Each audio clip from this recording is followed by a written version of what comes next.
கிறிஸ்துவுக்குள் அன்பானவர்களே, தேவன் எங்களுடைய வாழ்க்கையிலே முன்னே செல்கின்றார். எங்களுடைய வாழ்க்கையிலே எப்பொழுதும் முன்னே செல்லும் தேவன். இந்த செய்தியை நீங்கள் இறுதி வரை கேட்கின்ற போது எங்களுடைய வாழ்க்கையிலே எவ்வாறு எங்கள் ஆண்டவராகிய எங்கள் தேவன் எங்களுக்கு முன்னே செல்வார் என்பதை நீங்கள் சரியாக அறிந்து கொள்வீர்கள், உணர்ந்து கொள்வீர்கள். ஆகவே இந்த செய்தியை இறுதி வரை கவனமாக கேட்க உங்களை நான் அன்போடு அழைக்கின்றேன். மீண்டுமாய் இந்த 2026 ஆண்டின் ஜூன் மாதத்தின் சிந்தனையினூடாக உங்களை சந்திப்பதிலே நான் மகிழ்ச்சி அடைகின்றேன். என் ஆண்டவருக்கு நான் நன்றி செலுத்துகின்றேன். இந்த மாதத்திற்குரிய தலைப்பாக நான் தெரிந்து கொண்டது முன்னே செல்லும் தேவன். எனக்கு அன்பானவர்களே, எங்களுடைய வாழ்க்கையிலே எவ்வாறு தேவன் முன்னே செல்கின்றார்?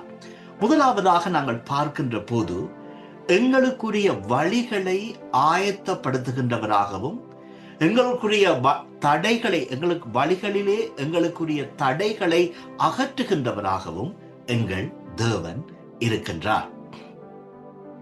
ஒரு நாள் ஒரு அப்பாவும் ஒரு சிறிய மகனும் ஒரு காட்டு பாதையினூடாக அவர்கள் நடந்து சென்று கொண்டிருந்தார்கள். கொஞ்ச தூரம் போனதும் ஒரு ஒற்றையடி பாதை ஒன்று வந்தது. அந்த ஒற்றையடி பாதையிலே செடிகள், கொடிகள், முள்ளுள்ள புதர்கள் அதிகமாக இருந்தன. ஆனால் அவர்கள் அந்த பாதையினூடாகத்தான் அவர்கள் செல்ல வேண்டும். அப்பொழுது அந்த சிறிய மகன் அப்பாவை பார்த்து கூறினான், அப்பா, எவ்வாறு நாங்கள் இந்த பாதையினூடாக நடந்து செல்வது, எவ்வாறு நான் இந்த பாதையினூடாக நடப்பேன் என்று அப்பாவை பார்த்து கூறிய போது அப்பா கூறினார், பயப்படாதே மகனே, எனக்கு பின்னாக வா, நான் உனக்கு முன்னாக செல்கிறேன். அப்பா என்ன செய்தார்? அப்பாவிடம் ஒரு நீளமான ஒரு நல்ல கத்தி ஒன்று இருந்தது. அவர் முன்னே போகின்ற போது அந்த கத்தியால் அங்கிருந்த புதர்கள், செடிகள், கொடிகளை அவர் வெட்டி கொண்டே போன போது அந்த சிறிய மகன் அவருக்கு பின்பாக இலகுவாக நடந்து செல்லக்கூடியதாக இருந்தது.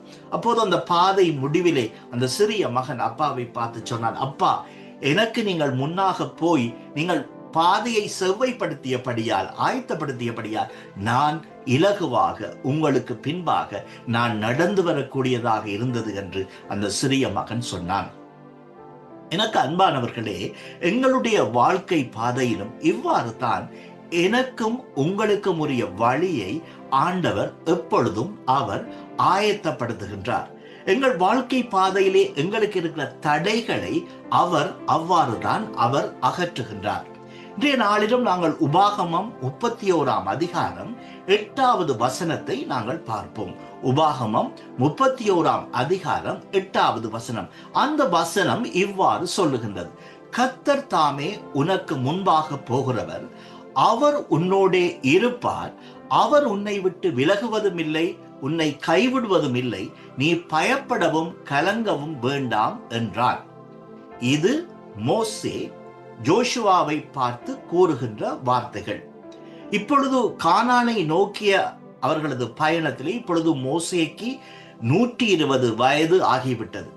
கர்த்தர் அவனுக்கு சொன்னதின்படி அவன் யோர்தானை கடந்து செல்ல போவதில்லை என்று அவனுக்கு நன்றாக தெரியும். ஆகவே இனிமேல் இஸ்ரவேல் மக்களை வழிநடத்த வேண்டிய பொறுப்பு, அதற்குரிய தலைமைத்துவத்தை அவன் யோசுவாவிடம் அவன் ஒப்படைக்கின்றான். ஆனால் மோசேயுடன் ஒப்பிடுகின்ற போது யோசுவா அனுபவம் வாய்ந்த ஒரு தலைவன் அல்ல. ஒருவேளை யோசுவா உள்ளுக்குள் யோசித்திருக்கலாம், மோசேக்கு இருக்கின்ற தலைமைத்துவ பண்புகள் என்னிடம் இல்லை, நான் எவ்வாறு இந்த மக்களை வழிநடத்த போகிறேன் என்று யோசுவா உள்ளுக்குள் யோசித்திருக்கலாம்.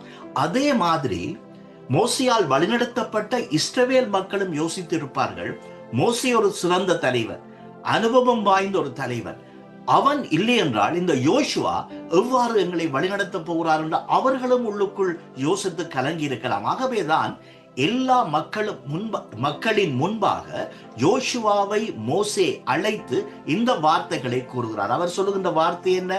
கர்த்தர் உனக்கு முன்பாக போகிறவர். ஆகவே நீ போகின்ற போது, நீ இந்த மக்களை வாக்கு பண்ணிய தேசத்தை நோக்கி நீ வழிநடத்துகின்ற போது உனக்கு முன்பாக செல்லுகின்றவர் கர்த்தர். ஆகவே நீ பயப்பட தேவையில்லை. அவர் உனக்கு முன்பாக செல்கின்றார். அவர் உன்னோடு இருப்பார். இரண்டாவது அவர் சொல்லுகிறது, அவர் உனக்கு முன்பாக போகின்றார், அவர் உன்னோடு இருப்பார், அவர் உன்னை விட்டு விலகுவதும் இல்லை, உன்னை கைவிடுவதும் இல்லை. இது அருமையான வார்த்தைகள். ஆகவே உனக்கு முன்பாக அவர் போகின்றார், உன்னோடு அவர் இருக்கின்றார். இந்த இந்த யாத்திரையின் இறுதி வரை, நீங்கள் வாக்கு பண்ணிய தேசத்தை நீங்கள் அடைகின்ற வரை அந்த ஆண்டவர் உன்னை விட்டு விலகுவதும் இல்லை, உன்னை கைவிடுவதும் இல்லை. நீ பயப்படவும் கலங்கவும் வேண்டாம். இந்த வார்த்தைகள் எங்களோடு கூட இருக்கட்டும். நாங்கள் இப்பொழுது ஒரு புதிய மாதத்திற்குள் நாங்கள் செல்ல போகின்றோம். ஒருவேளை பழைய மாதத்தின் சில காரியங்கள், சில அழுத்தங்கள் எங்களுக்கு இன்னும் கலக்கத்தை தரலாம். இந்த புதிய மாதத்திலே அதை எவ்வாறு நான் மேற்கொள்ள போகின்றேன், அந்த புதிய மாதத்திற்குள் நான் செல்லுகின்ற போது எவ்வாறு எனது வழிகள் இருக்க போகின்றன, பழைய மாதத்தின் சில கணக்குகள் புதிய மாதத்திலும் என்னோடு தொடர போகின்றதா, இப்படியான எண்ணங்கள், சிந்தனைகள் எங்களுக்கு இருக்கின்ற போதுதான் தேவன் எங்களுக்கு முன்னே செல்லுகிறார். முன்னே செல்லுகின்ற எங்களது தேவன். எனக்கு அன்பானவர்களே, நாங்கள் எங்கள் வாழ்க்கை பாதையிலே நாங்கள் பயப்பட வேண்டிய, நாங்கள் கலங்க வேண்டிய அவசியம் இல்லை. ஏன் என்று சொன்னால் தேவன் எங்களுக்கு முன்பாக செல்கிறார். அன்று மோசே யோசுவாவுக்கு கொடுத்த அதே வார்த்தைகளை சொல்லி இன்றும் என்னையும் உங்களையும் எங்கள் அன்பு ஆண்டவர் தேற்றுகின்றார். அவர் கர்த்தர் தாமே உனக்கு முன்பாக போகிறார், அவர் உன்னோடு இருப்பார். ஒருவேளை நீங்கள் கூட உங்களது வாழ்க்கை பாதையிலே தடைகளை சந்திக்கின்ற போது, சோதனைகளை சந்திக்கின்ற போது, இந்த புதிய மாதம் என்னுடைய வாழ்க்கையிலே எவ்வாறு இருக்க போகின்றது என்று நீங்கள் கலங்கி நிற்கின்ற போது, எனக்கு அன்பார்வர்களே, நாங்கள் ஒன்றை நாங்கள் நம்ப வேண்டும். நாங்கள் நம்புகின்ற கடவுள் எங்களுக்கு முன்னே செல்லுகின்ற தேவன். அவர் எங்களை நடக்க விட்டு பின்னாக நடந்து வருகின்றவர் அல்ல, மாறாக அவர் உங்களுக்கும் எனக்கும் முன்னே அவர் நடந்து போகின்ற தேவன். அந்த தேவன் என்னுடைய வாழ்க்கை பாதையிலே நாங்கள் சந்திக்கின்ற தடைகள், என்னுடைய வாழ்க்கை பாதையிலே நாங்கள் சந்திக்கின்ற கண்ணீர், என்னுடைய வாழ்க்கை பாதையிலே நாங்கள் தயங்கி நிற்கின்ற போது, இனிமேல் என்னுடைய வாழ்க்கையிலே எவ்வாறு நான் போக போகிறேன் என்று நான் நினைக்கின்ற போது, அந்த தேவன் எங்களோடு அவர் கூட இருக்கிறார். The God who goes before us, the God who goes before us, எங்களுக்கு முன்னே செல்லுகின்ற தேவன். ஆகவே அந்த தைரியத்துடன், அந்த நம்பிக்கையுடன் நாங்கள் ஆண்டவரை நம்புவோம். அவர் எங்களுக்கு முன்னே செல்லுகின்றார், அவர் எங்களுக்குரிய வழிகளை தயார்படுத்துகின்றார், எங்கள் தடைகளை அகற்றுகின்றார், அவர் எங்களை பாதுகாக்கின்றார். அந்த சிந்தனையுடன் இந்த புதிய மாதத்திற்குள் செல்ல நான் உங்களை அன்போடு அழைத்து நிற்கின்றேன். ஒருவேளை நீங்கள் கலக்கத்துடன், திகைப்புடன் இருக்கலாம், கண்ணீருடன் இருக்கலாம். இந்த புதிய மாதம் என்னுடைய வாழ்க்கையிலே எவ்வாறு இருக்க போகின்றது, என்னுடைய வாழ்க்கையிலே கடந்த காலத்தின் எல்லாம் இந்த புதிய மாதத்திலும் தொடரப் போகிறதா, என்னை எவ்வாறு ஆண்டவர் வழிநடத்துவார் என்ற கலக்கத்திலே இருக்கலாம். ஆனால் கலங்காதீர்கள், ஆண்டவர் உங்களோடு, கர்த்தர் தாமே உங்களுக்கு முன்பாக போகின்றார். அவர் உங்களோடு கூட இருப்பார். அவர் உங்களை விட்டு விலகுவதும் இல்லை, அவர் உங்களை கைவிடுவதும் இல்லை. அந்த நம்பிக்கையுடன் இந்த புதிய மாதத்திற்குள் காலடி எடுத்து வைங்கள். ஏனென்றால் நடக்கப் போவது நீங்கள் தான், ஆனால் உங்களுக்கு முன்பாக ஒருவர் நடந்து போகின்றார். அவர் எங்கள் அன்பு தேவன்.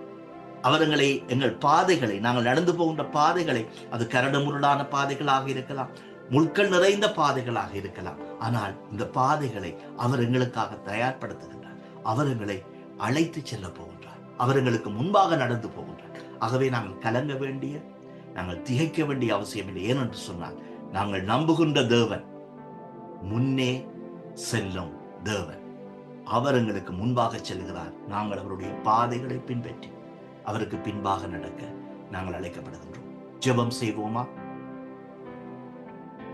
எங்களை நேசிக்கின்ற எங்கள் அன்புள்ள ஆண்டவரே சுவாமி, எங்களுடைய வாழ்க்கையிலும் நீர் முன்னே செல்லுகின்ற தேவன் என்பதை நாங்கள் உணர்கின்றோம் ஐயா. நீரே எங்களுக்கு முன்பாக செல்கின்றீர், எங்களை தாங்குகின்றீர், எங்களை பலப்படுத்துகின்றீர் என்ற உண்மைக்காக உமக்கு நன்றி, உமக்கு கொடாபடி ஸ்தோத்திரம். தொடர்ந்தும் எங்களை உமக்கு முன்பாக நாங்கள் தாழ்த்துகிறோம் சுவாமி. ஆண்டவரே, நீரே எங்களை இந்த புதிய மாதத்திலும் பொறுப்பெடுக்கும்படியாய், இந்த புதிய மாதத்திலும் நீர் எங்களை ஆசீர்வதிக்கும்படியாய் ஜெபிக்கிறோம். ஒருவேளை கலக்கத்துடன், திகைப்புடன் இந்த புதிய மாதத்திற்குள் நாங்கள் செல்வோமானால், ஆண்டவர் எங்களுக்கு முன்பாக செல்கிறீர், இந்த விசுவாசம் எங்களோடு கூட இருக்கும்படியாக ஜெபிக்கிறோம். எங்களையும் எங்களை சார்ந்தவர்களையும் இந்த புதிய மாத்திரம் ஆண்டவர் ஆசீர்வதி உமது கிருபைகளால் உரைத்தருளும். ஆண்டவரே, நீர் எங்களை பாதுகாக்கின்ற தேவன் என்பதை நாங்கள் உணர்ந்திருக்கின்றோம். இயேசு கிறிஸ்துவின் மூலம் ஜெபிக்கிறோம் அன்புள்ள பிதாவே, ஆமென். இந்த செய்தி ஒவ்வொருவருக்கும் ஆறுதலையும் சமாதானத்தையும் திடத்தையும் தந்திருக்கும் என்று நான் கர்த்தருக்குள் நம்புகிறேன். கர்த்தர் உங்களை ஆசீர்வதிப்பாராக. நீங்கள் தொடர்ந்தும் ஒவ்வொரு மாதமும் என்னுடைய செய்தியை நீங்கள் கேட்டு வருகிறீர்கள். செய்தியை கேட்பதுடன் பார்ப்பதுடன் மாத்திரமல்ல, ஒரு சிறிய உதவியையும் செய்யுங்கள். அதாவது என்னுடைய இந்த சேனலை சப்ஸ்கிரைப் பண்ணுங்கள். அது எனக்கு பேர் உதவியாக இருக்கும். லைக் பண்ணுங்கள். உங்கள் உங்கள் எண்ணங்கள், சிந்தனைகளை நீங்கள் பின்னூட்டங்களிலே பதிவு செய்யுங்கள். கர்த்தர் உங்கள் ஒவ்வொருவரையும் எப்பொழுதும் ஆசீர்வதிப்பாராக. ஆமென்.